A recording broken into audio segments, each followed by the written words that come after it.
Aula 1, Introdução ao Pré-Modernismo. O pré-modernismo, neste retrato aqui, ele vai nos ilustrar algumas cenas. Esses retratos, basicamente, eles revelam o seu contexto histórico.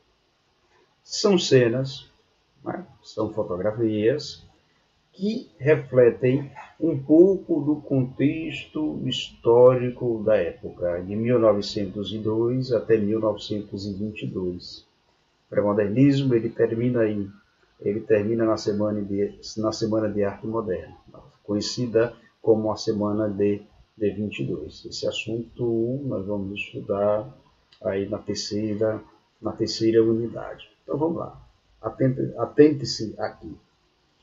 Nessa primeira fotografia, veja em preto e branco, né? Nós temos aqui uma metrópole, provavelmente aí é o Rio de Janeiro, e para o pré-modernismo, aqui é símbolo de progresso, é símbolo de urbanismo e também de urbanidade. Essa outra imagem aqui, que é totalmente diferente dessa, essa aqui simboliza urbanismo, urbanidade, progresso, veja que há bondes, que há carros, e essa outra aqui é uma imagem típica aí dos filmes de Jeca Tatu, que esses filmes eles foram praticamente inspirados na obra Urupês. Na obra Urupês, há 24 contos, em que o Monteiro Lobato ele vai tratar da região do Vale da Paraíba, lá em São Paulo, e ele pega como figura icônica de sua obra o Jeca Tatu. Veja aqui ele sentado, deitado, né? O pessoal trabalhando e ele aqui sentado, né? Ele aqui sentado, aliás, quase deitado. Veja, Jeca Tatu é uma figura icônica que vai representar o desleixo, o atraso na agricultura ou falta de progresso na agricultura. Você vai anotando aí, porque eu já anotei aqui. Representa também uma figura negligenciada, sem acesso, ou seja, sem acesso à saúde, à educação.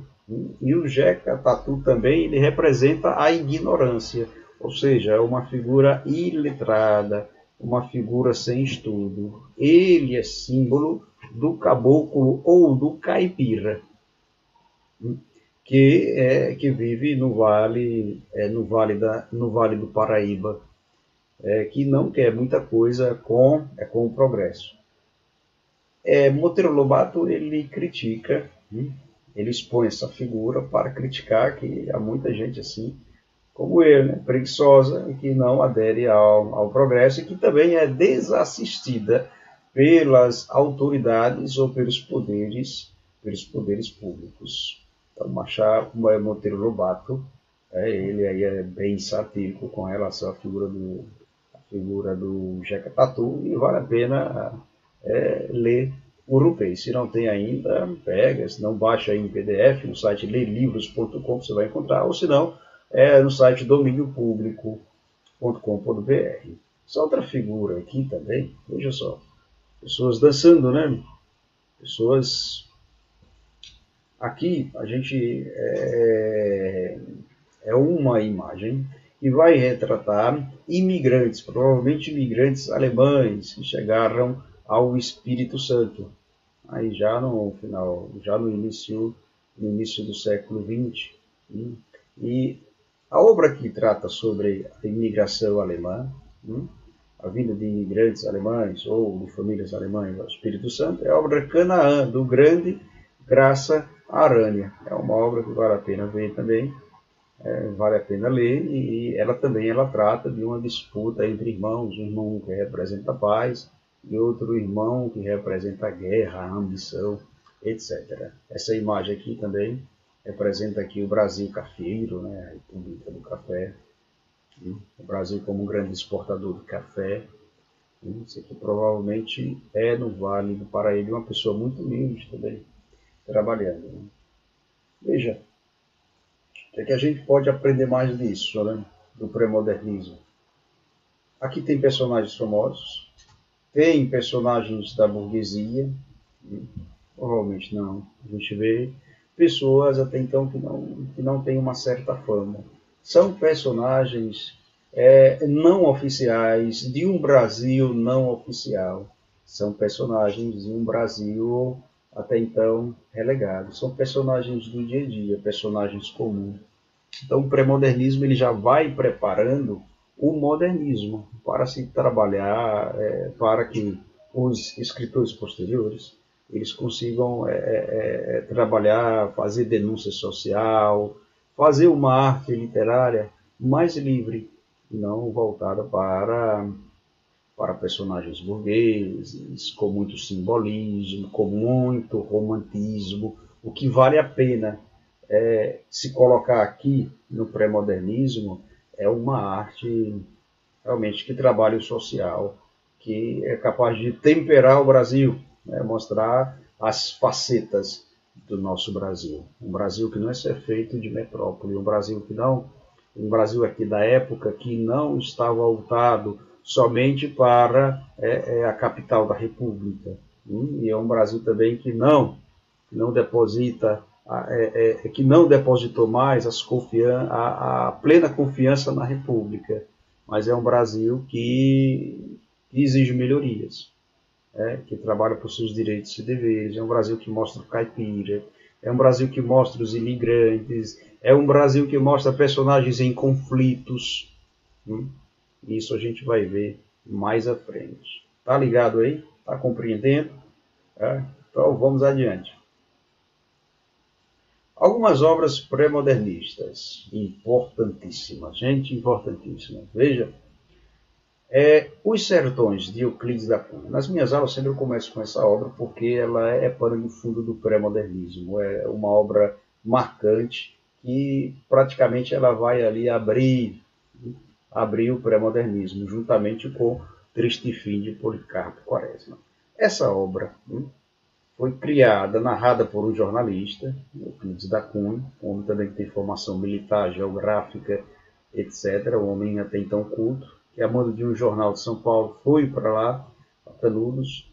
Ele foi tratar essa situação de conflito entre o arraial de Canudos, liderado pelo líder espiritual, pelo profeta, que não tinha nenhum vínculo com a Igreja Católica, chamado Antônio Conselheiro, contra o governo. Então ele foi analisar de perto o que estava acontecendo.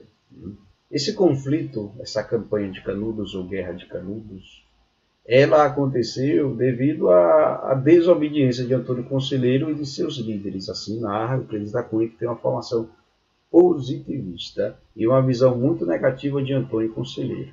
Ele vai narrar a comunidade de Canudos como uma comunidade de rebeldes que defende a monarquia, que não paga os impostos, e uma comunidade que pode crescer e pode se tornar até uma grande comunidade ou uma grande cidade de revoltosos contra a República.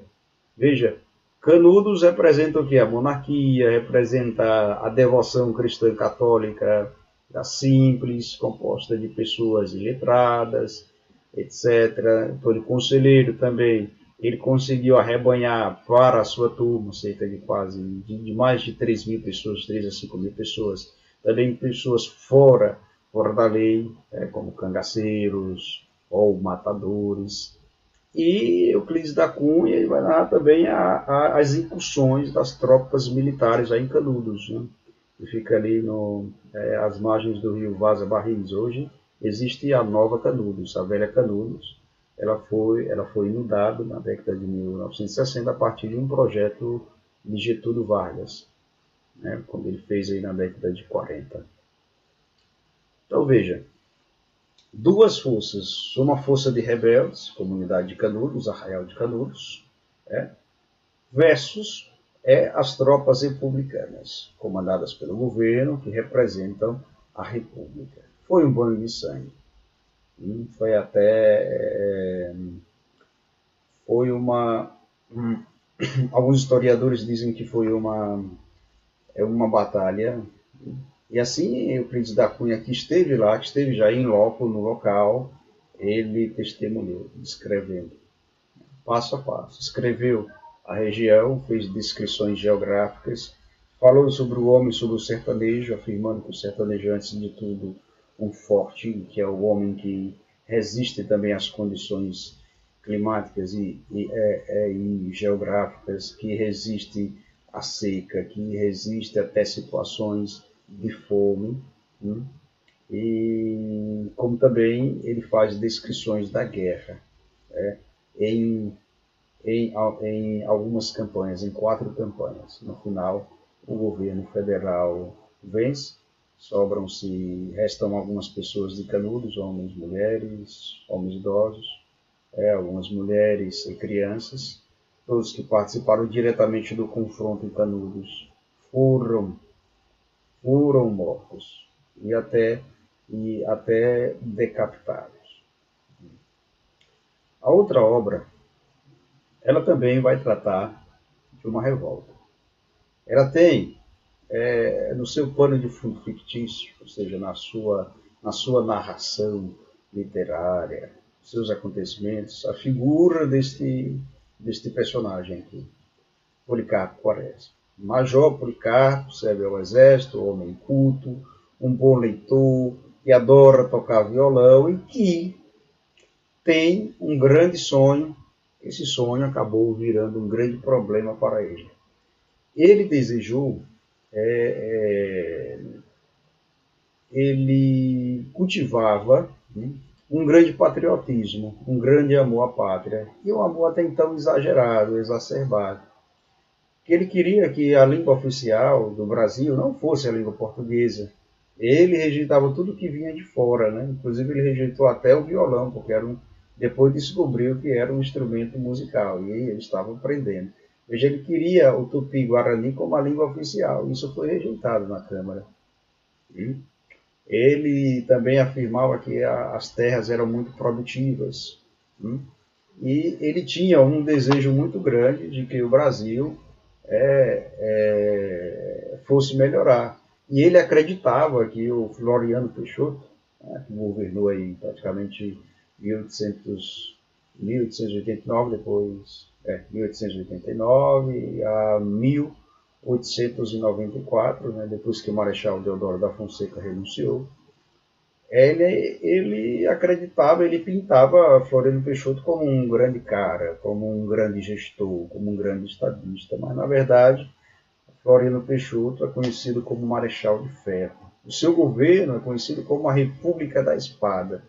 Ele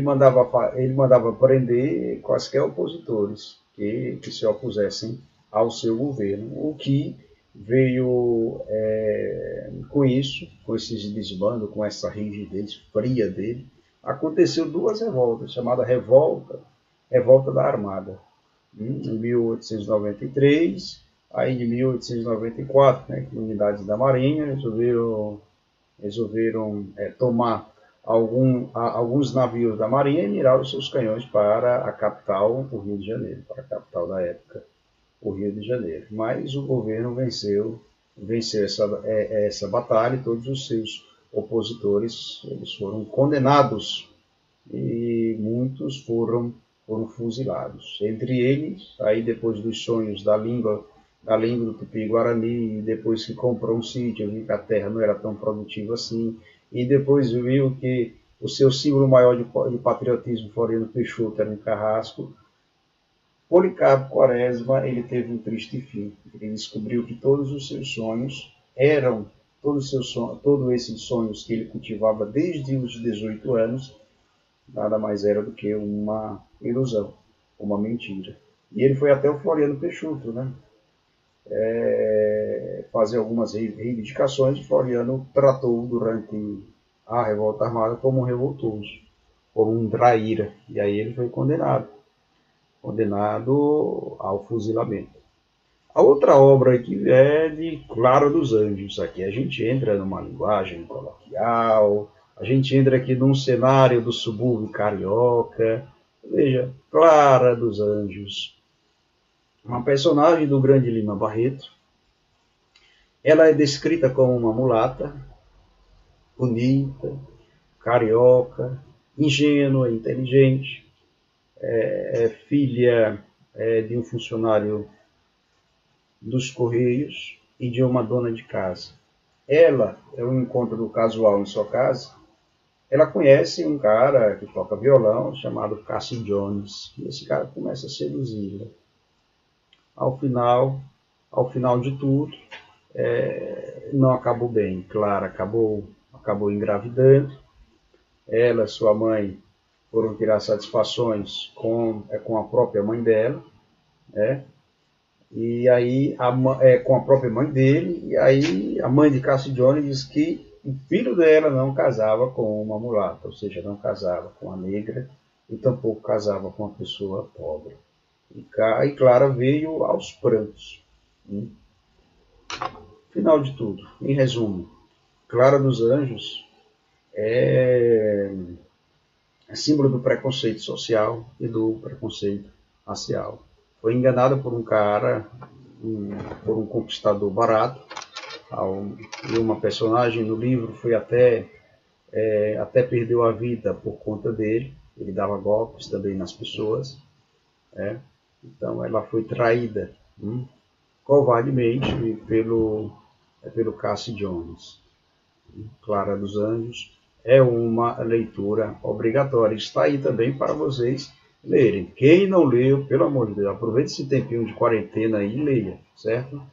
E a outra obra é Urupês, um conjunto de contos, de histórias, são 14 histórias que Monteiro Lobato faz, e dentre uma se destaca a história da figura do Jeca Tatu.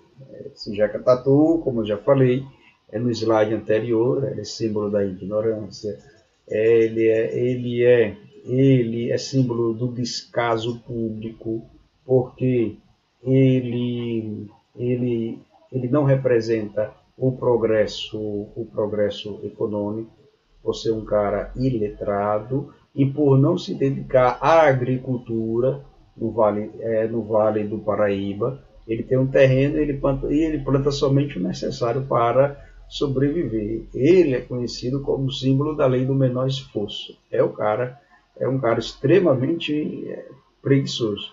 E é interessante a gente ver, vocês colocarem no YouTube, em outros canais, vocês vão assistir vídeos antigos, filmes antigos, aliás, do Jeca Tatu. Então vale a pena a gente olhar e apreciar mais a literatura e assim formularmos uma visão mais crítica, como também uma visão de vida com mais bom senso. E a outra obra que eu queria colocar é Brusundanga, os Brusundangas. Brusundanga é um país. Ele simboliza de forma fictícia o nosso Brasil. Lima Barreto, ele vai tratar nessa obra algumas crônicas, umas crônicas sobre Brusundangas. E aí ele faz, do início ao fim, ele começa falando sobre a paisagem, sobre o povo de Brusundanga, sobre a política, imagina, e os políticos de Brusundanga, sobre as eleições de Brusundanga, sobre a educação de Brusundanga, né? Sobre a cultura, a arte, de modo geral, em Brusundanga. Resumindo, Brusundanga é símbolo do jeitinho brasileiro, em que todo mundo gosta de tirar vantagem, né? Gosta de dar um jeito para arrumar as coisas. Esse jeito, ele nem sempre é de certa forma, honesto. Mais à frente, na próxima videoaula, quando eu entrar com Lima Barreto, eu extraí 2 contos para a gente trabalhar e fazer uma reflexão bem básica. Qual é a lição principal? A primeira lição, aliás, que você pode tirar de Os Brusundangas. É um retrato, de forma fictícia, do Brasil pós-república. Vale lembrar aqui que a república, para muita gente, simbolizava a solução de todos os problemas do Brasil. Bom, a monarquia caiu, Dom Pedro II foi expulso por sua família, e agora o Brasil vai ter jeito, a filosofia positivista, os militares vão conseguir mostrar soluções. Não foi nada disso. a politicália ou a politicagem continuou a acontecer e a aumentar, e isso é atestado até pelo próprio Rui Barbosa, né, quando pediu desculpas ao próprio Dom Pedro II, ao afirmá-lo que, desculpe, majestade, mas eu não sabia que a República era assim.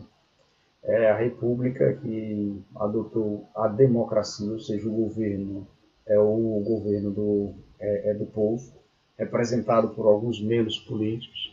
Na verdade, era uma república em que todos tinham interesses pessoais, e até hoje tem. Veja essa situação aí de quarentena. Vamos contextualizar com o conto Política e Políticos em Brusundangas. Veja essa situação de quarentena. Temos uma verba aí do fundão eleitoral, cerca de 3 bilhões. E o parlamento, o Congresso, vetou. Não vai enviar esse dinheiro para o combate ao coronavírus. Veja que essa obra aqui, ela é uma obra que nos faz uma leitura atual dos acontecimentos atuais. É uma obra contextualizada que vale a pena ler e vai aumentar o seu poder crítico. E muito mais do que um poder crítico, que aumente o seu espírito de bom senso. Porque não vale a pena só ser crítico. Tem que ter bom senso. Tem que ter clareza. Beleza? Então vamos lá adiante. Alguns tópicos centrais, introdução, contexto histórico do pré-modernismo. Vamos ver o seguinte.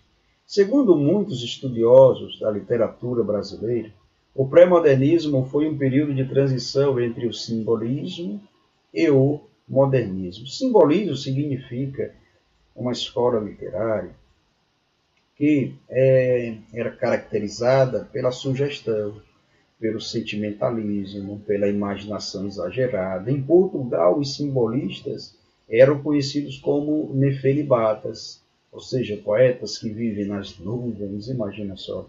E o modernismo é aquela linguagem mais atual que rompe com as vanguardas europeias e que apresenta um Brasil real. Pré-modernismo, gente, porque ele não é uma escola literária. E aí ele vai de um período de transição entre o simbolismo e o modernismo, de 1902 a 1922. Os seus autores, cada um tem uma posição literária, tem um método de se fazer arte, cada um abordou questões socioeconômicas, socioculturais em suas obras. E cada autor pré-modernista, ele não corresponde a nenhuma escola literária anterior. Cada um tem o seu jeito de fazer literatura. Contexto histórico, vamos lá. O pré-modernismo brasileiro situa-se no conjunto histórico da consolidação da República. Como eu já falei lá, a República simbolizava a solução para os grandes problemas do Brasil. Grandes problemas até então negligenciados pela monarquia, a herança maldita da fome, da miséria, da corrupção, isso permaneceu e até hoje permanece. A expectativa do pré-modernismo era um novo Brasil, um Brasil mais justo e moderno. Olha que coisa linda, viu? Até hoje eu espero isso. Com o advento do regime republicano, gerou frustrações com desigualdades. Veja, aqui seria um com, com desigualdades, com mais desigualdades. A oligarquia no poder, os senhores proprietários de terra, governo de poucos, os coronéis mandando e desmandando, a participação política elitizada, que fazia parte da política, quem tinha uma certa condição financeira era da classe privilegiada, um fazendeiro, por exemplo, fazendeiro rico, né? Ou se não, é uma pessoa indicada por um fazendeiro, um coronel. E também os conflitos sociais aumentaram aqui nessa época, aumentaram sobremaneira. Os conflitos sociais que foram que eclodiram nesse período do pré-modernismo, Quero destacar aqui a Revolta de Canudos, em 1896 a 1897, como eu já falei. Dezenas de pessoas foram mortas, né, acreditando que uma nova comunidade que não seguissem seguissem as ordens da República seria uma comunidade muito boa, como Arraial de Canudos, que lutando contra a República traria uma vida mais justa, mais tranquila, e não foi nada disso. A Guerra da Vacina foi aí no ano de 1904, em um curto período, né? A Revolta da Vacina, ela é caracterizada pelos seguintes acontecimentos. O presidente da época, ele instituiu a lei da vacinação obrigatória. E o prefeito do Rio de Janeiro, ele fez um projeto de modernização, de limpeza da cidade, também de modernização e urbanização. E o povo estava descontente já com a administração da prefeitura, né? E resolveram demonizar essa vacinação, dizendo que iriam morrer. Então, mais de 30 pessoas foram mortas. E a lei da vacinação, ela acabou sendo revogada. Lembrando que a vacinação, ela foi um projeto do médico sanitarista Oswaldo Cruz, existe até um instituto atribuído a ele, aliás, o instituto com o nome dele, e eles distribuíam, aplicavam vacinas contra a varíola, contra a febre amarela, contra a peste bubônica, que é a peste negra, e outras doenças. Tudo isso para o bem da população.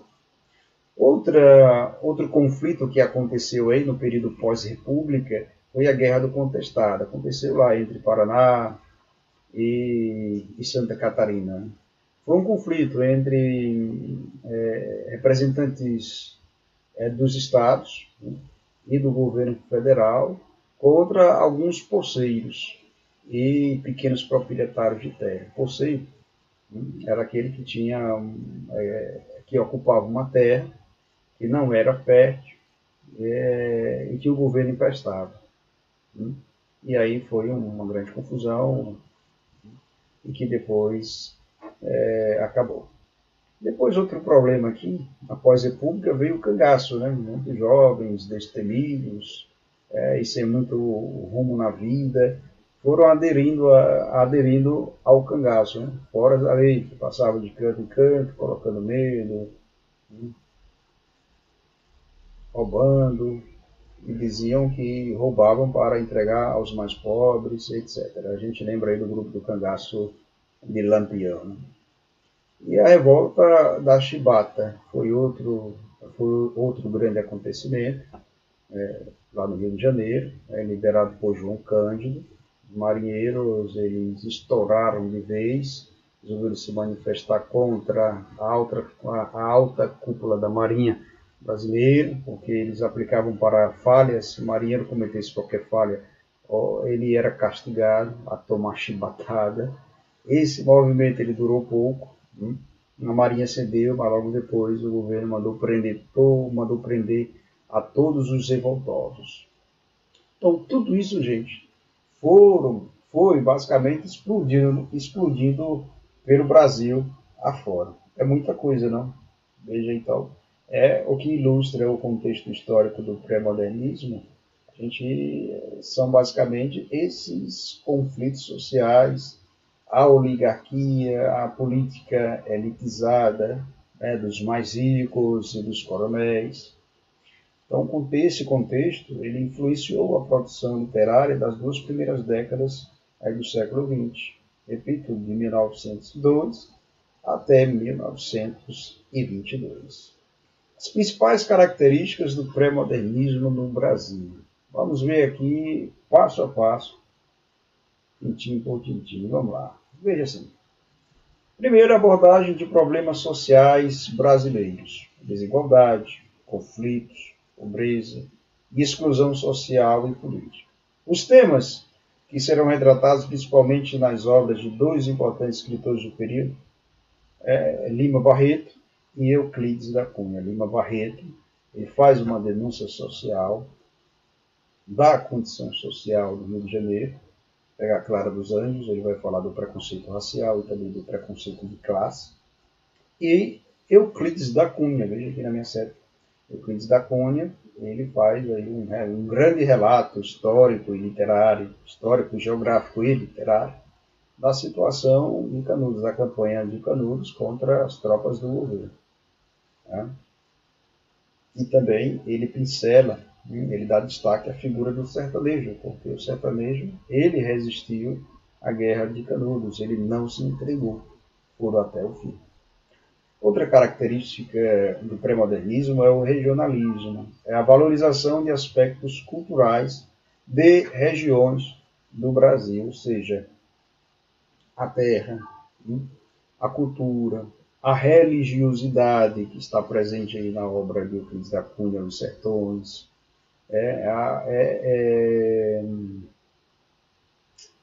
a figura do sertanejo, como um ser dotado de existência, como conhecedor da terra.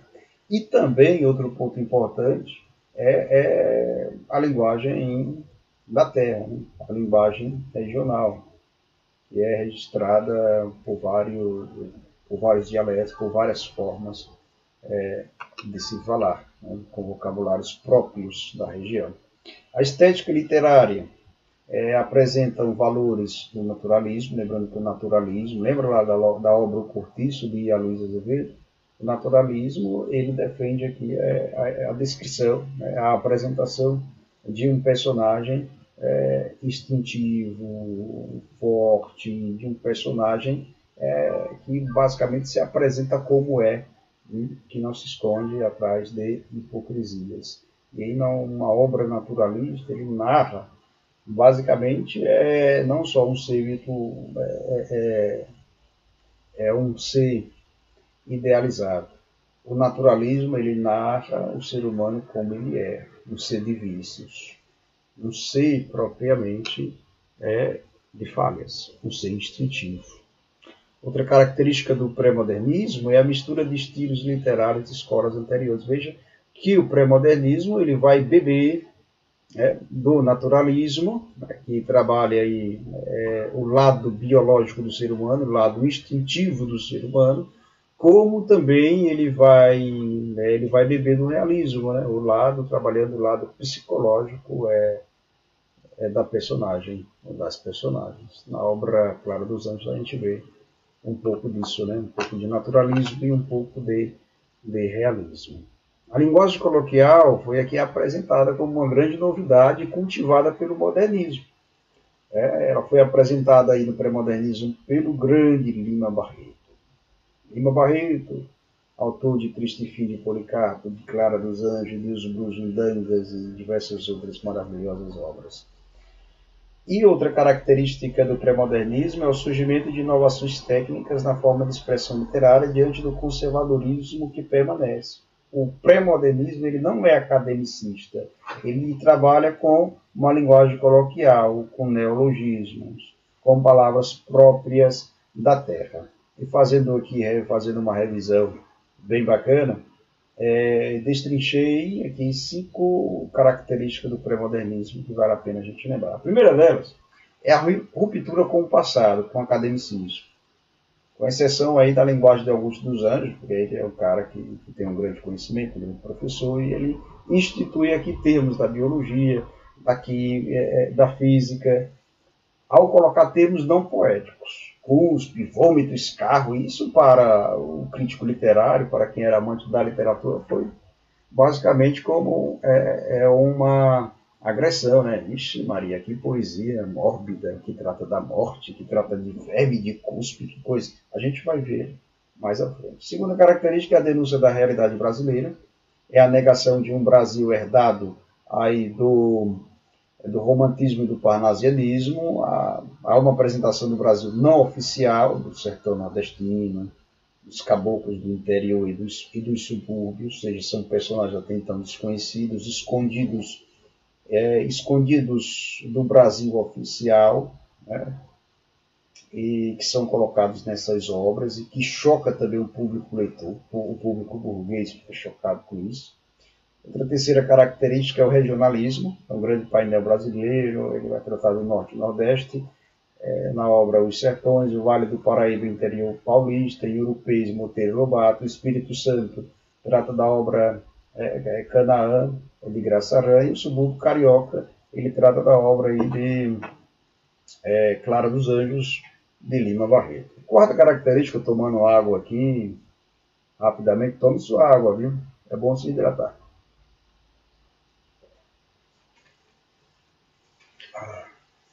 Obrigado. Quarta característica é a tipificação de humanos marginalizados. Veja o sertanejo do Nordeste.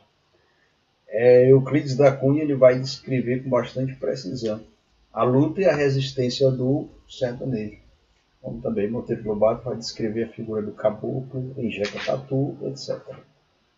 A quinta característica são os fatos políticos, econômicos e sociais contemporâneos. A aproximação da realidade e ficção, veja Triste Fim de Policarpo Quaresma, é contextualizado, basicamente contextualizado no período histórico da Revolta da Armada, e os Sertões contextualizado no período histórico da Guerra e a Guerra de Canudos. O legado que, basicamente, o pré-modernismo nos traz é a descoberta do Brasil, um Brasil até então não oficial. Na prosa, para finalizar, aqui destacam-se 3 autores: Euclides da Cunha, em Sertões, Lima Barreto, autor de Triste Fim de Policarpo Quaresma, Monteiro Lobato, criador do Sítio do Pica-Pau Amarelo, do Jeca Tatu, e na poesia, Augusto dos Anjos, que vai combinar aí elementos. E aí, Augusto dos Anjos ele é uma exceção, como eu já falei no slide anterior. Ele trabalha com elementos parnasianos, um soneto, né, bem firme, fixo. Tem uma característica simbolística, é uma linguagem sugestiva e também expressionista, né? Ele vai tentar expressar as suas emoções. Então, gente, a gente fica por aqui. E uma observação bastante importante é que, por não se tratar de uma escola literária, mas sim um período de transição, as características acima não estão presentes nas obras de todos os escritores pré-modernistas. Cada escritor possui seu estilo próprio e suas próprias temáticas de destaque. Lembre-se dos estilos temáticos presentes nas obras de cada um